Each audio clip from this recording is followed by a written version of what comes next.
Olá, estamos iniciando a nossa aula 121. E dentro desse bloco, que tem o título As Pegadas da Fé, uma linha do tempo, do mosaísmo do Sinai, às eclésias de Paulo Apóstolo, estaremos vendo aqui o item H22, efeitos políticos, religiosos e sociais. Acusação, prisão e crucificação de Jesus, onde nós já vimos uma parte desse texto, até o momento da condenação de Jesus, que vamos repetir. Mas eu queria me rejubilar com vocês, apesar dessa situação que eu passo. Eu peço para vocês rezarem por mim. Eu já estou melhorando, né? Como médico eu conheço isso, mas eu preciso de prece, né? Porque que eu sou? Sou nada, sou um sujeito que estou estudando e tentando passar o que eu estudo para vocês. Essa é a minha responsabilidade e eu tenho que cumprir isso. Não tem nada de especial, mas e por isso eu sou um ser comum. Então eu peço que vocês me ajudem nessa recuperação. Mas também eu queria agradecer a todos vocês, porque hoje nós completamos o número de 1.001 inscritos até essa hora. Quer dizer, já temos 1.001 alunos, e são de todo o Brasil. A faixa etária dos alunos é uma faixa que bate mais ou menos 50 anos para cima, e são mulheres, né? Vocês vejam que as mulheres realmente são as pessoas hoje mais interessadas na espiritualidade. E, nesse sentido, o Brasil todo participa, mas há 4 estados que lideram essa participação. O estado que tem mais alunos é São Paulo, depois é o Rio, depois é Minas Gerais e depois a Bahia. E os outros vão acontecendo, Mato Grosso do Sul, Tocantins, tem de todo lugar. Então, esse fato de nós atingirmos 1.000 alunos inscritos, mais uma vez revela o que a gente tem sentido ao longo do nosso trabalho, de anos de aula. O que hoje os espíritas querem é aprender, não se divertir. Há uma diferença entre aprender, estudar e escutar narrativas, escutar prosas, dar gargalhada, enfim, um verdadeiro show de coisas, ou outros que se atêm rigidamente à leitura do que está escrito na doutrina ou nos evangelhos e não conseguem entrar, né, na conexão daqueles fatos com o dia a dia da vida, o dia a dia social, o dia a dia do trabalho, o dia a dia das nossas ações nesse mundo. Então, é uma revolução para mim, isso que eu queria dizer. E isso eu tenho que tributar às mulheres, né? De toda forma, são elas que estão liderando esse processo. Eu agradeço a elas, né? Simbolizando aqui a minha mãe Anita, que é a minha mulher que mais me amou, né? A minha grande Anita, lá, eu já disse ontem, é lá de Belém do Pará. Minha família materna é toda lá de Belém. E depois migraram aqui para o Rio de Janeiro.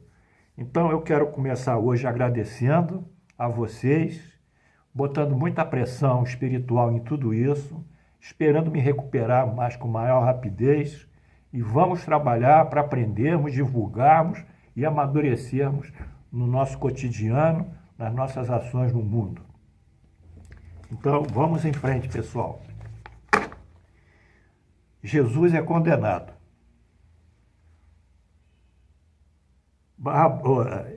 Pilatos soltou aquele que estava encarcerado por sedição e homicídio, a quem eles pediram, enquanto Jesus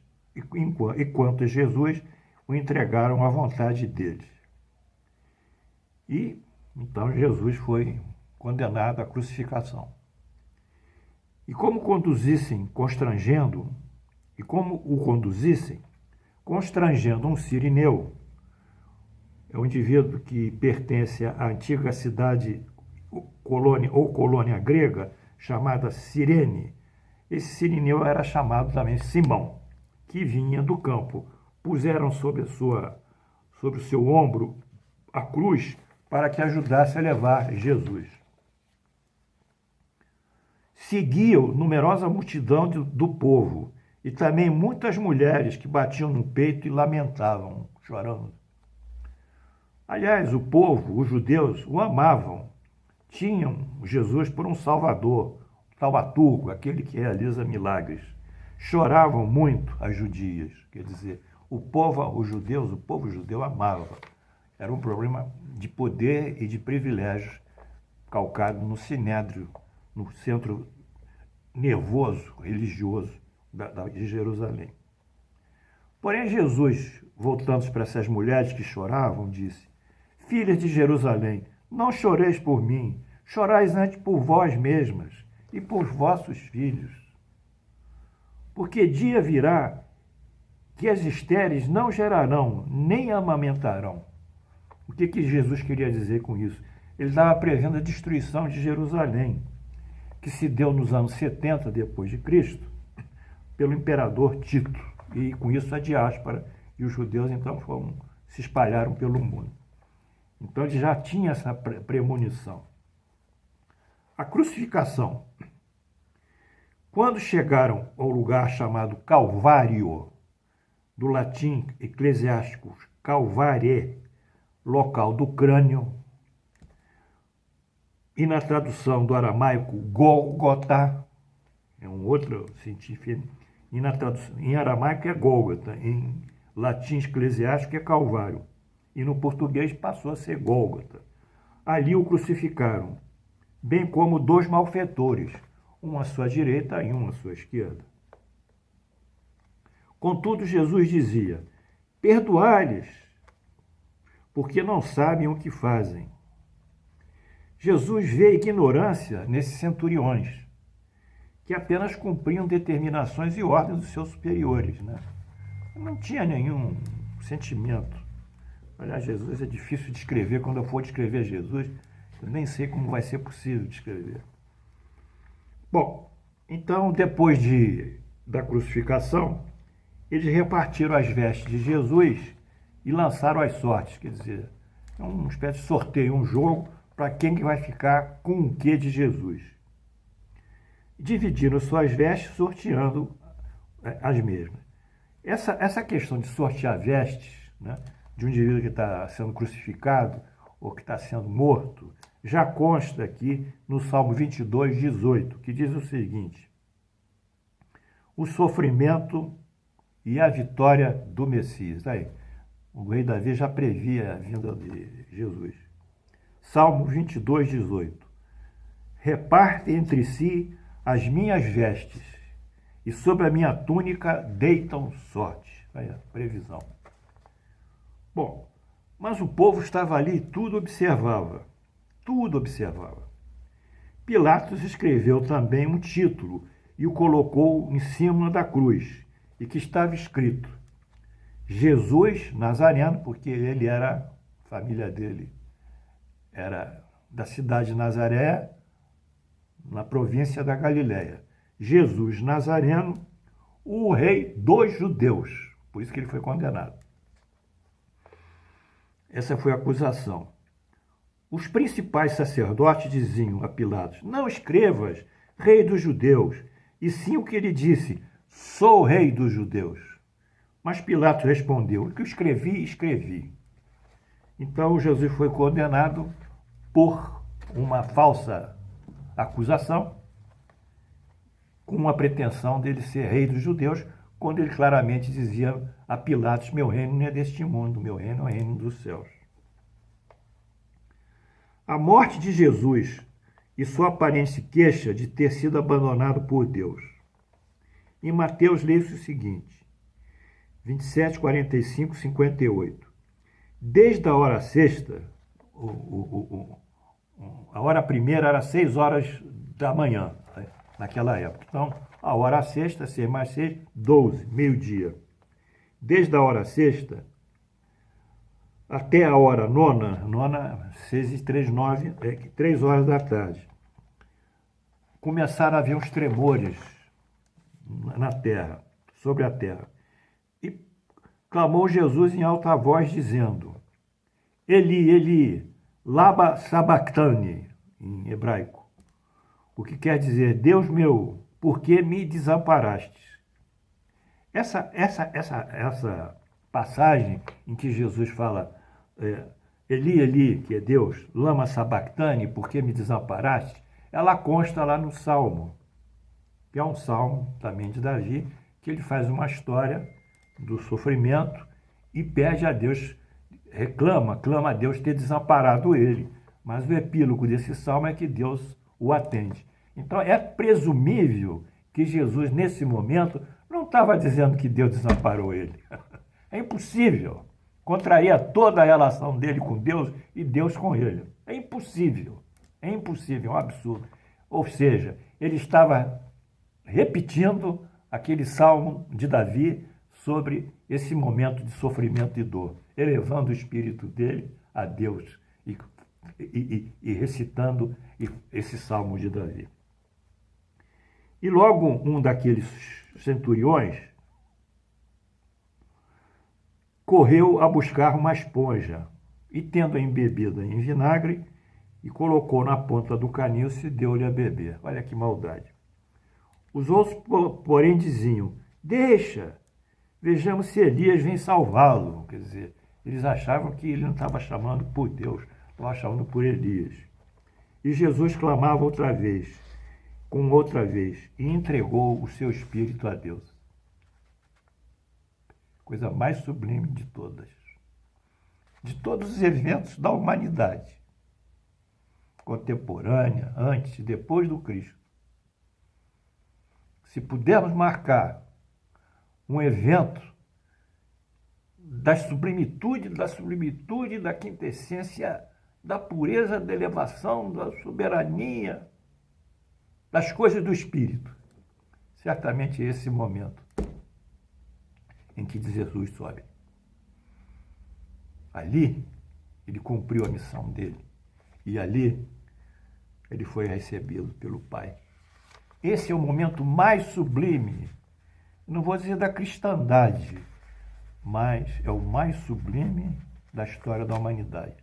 A crucificação é uma outra coisa.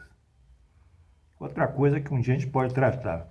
Mas esse movimento dele, entregar o espírito dele a Deus, depois de ter feito tudo isso pela humanidade, de ter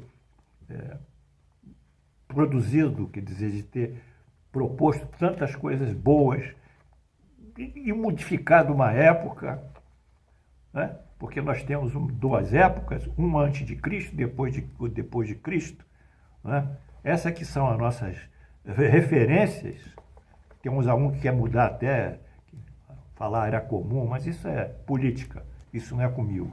Mas esse momento é o momento mais sublime, é o momento que o filho volta ao pai. O filho voltar ao pai, esse filho unigênito, esse filho sublime, voltar ao pai, é uma coisa impensável de conceber. Está muito longe das nossas limitações como seres humanos ou como espíritos. Mas foi o momento que o filho volta ao pai, voltou ao pai.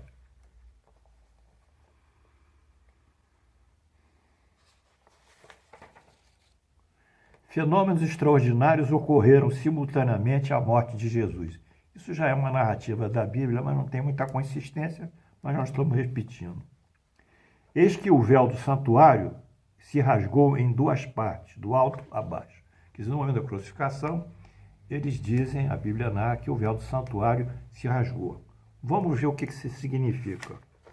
Êxodo 26, 31, 33. O templo de Jerusalém tinha bem na sua parte central, o templo de Jerusalém, de Salomão, tinha bem na sua parte central uma edificação em forma de cubo, um cubo perfeito. Era dividido em duas partes, por um véu, estofo azul e linho fino. O véu separava uma sala chamada Santo à frente e outra à frente, Santo dos Santos. Na sala Santo dos Santos, foi colocada no interior dela uma arca, um tabernáculo que é uma lâmina de metal de ouro fina sobre a arca. E dentro da arca, as 2 tábuas da lei, que foram onde Moisés recebeu os 10 mandamentos. Então, esse era o lugar mais sublime. Constava que uma vez por ano, o sumo sacerdote entrava no Santo dos Santos, só podia entrar o sumo sacerdote, e ele recebia uma orientação de Deus sobre Israel. Hoje, pelo Espiritismo, nós sabemos que isso a gente chama de voz espontânea, psicofonia espontânea, voz espontânea.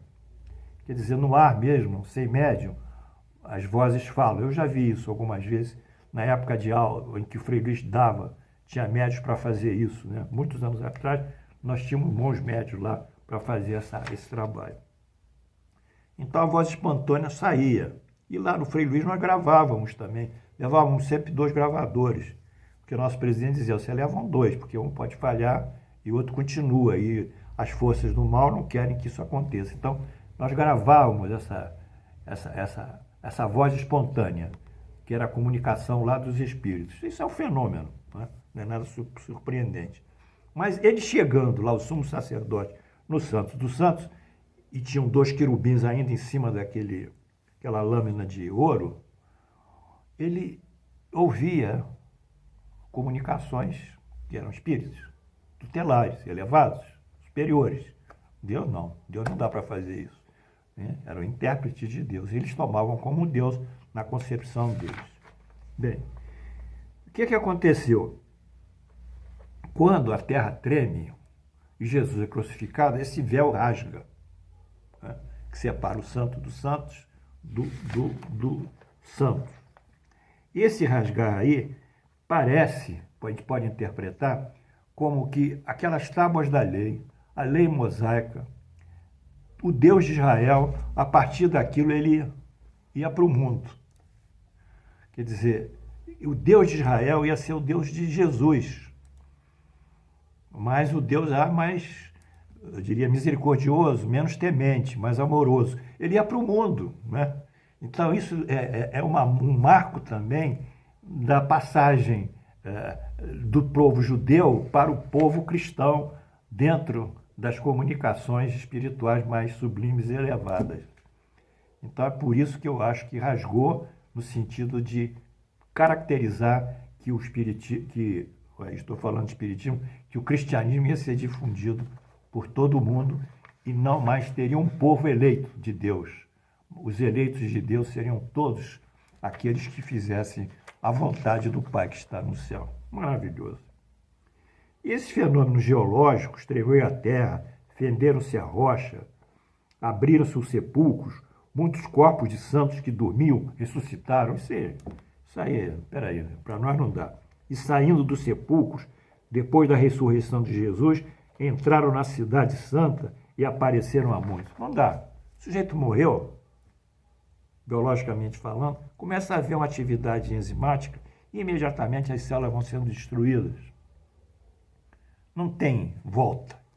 A morte biológica não tem volta, né, no sentido de quando ela se consuma, né?